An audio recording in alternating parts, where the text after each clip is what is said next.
পবিত্র কোরআন শরীফে কোন নবীর নাম কতবার এসেছে তা জেনে নিন। হযরত আদম আলাইহিস সালাতু ওয়াস সালামের নাম এসেছে 25 বার। হযরত মূসা আলাইহিস সালাতু ওয়াস সালামের নাম এসেছে 136 বার। হযরত ইব্রাহিম আলাইহিস সালাতু ওয়াস সালামের নাম এসেছে 69 বার। হযরত নূহ আলাইহিস সালাতু ওয়াস সালামের নাম এসেছে 43 বার।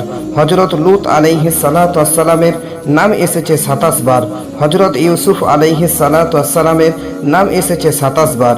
হযরত ঈসা আলাইহিস সালাতু ওয়াস সালামের নাম এসেছে 25 বার। হযরত ইসমাঈল আলাইহিস সালাতু ওয়াস সালামের নাম এসেছে 12 বার। হযরত ইসহাক আলাইহিস সালাতু ওয়াস সালামের নাম এসেছে 17 বার। হযরত ইয়াকুব আলাইহিস সালাতু ওয়াস সালামের নাম এসেছে 16 বার। হযরত সুলাইমান আলাইহিস সালাতু ওয়াস সালামের নাম এসেছে 17 বার।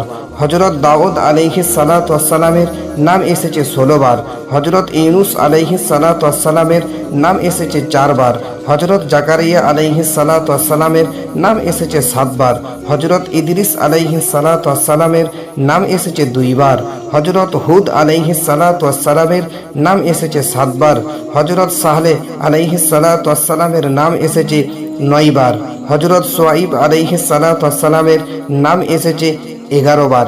এবার প্রশ্ন হলো এটাই, আমাদের বিশ্বনবী সাল্লাল্লাহু আলাইহি ওয়াসাল্লামের মোট কতবার কোরআনে নাম এসেছে?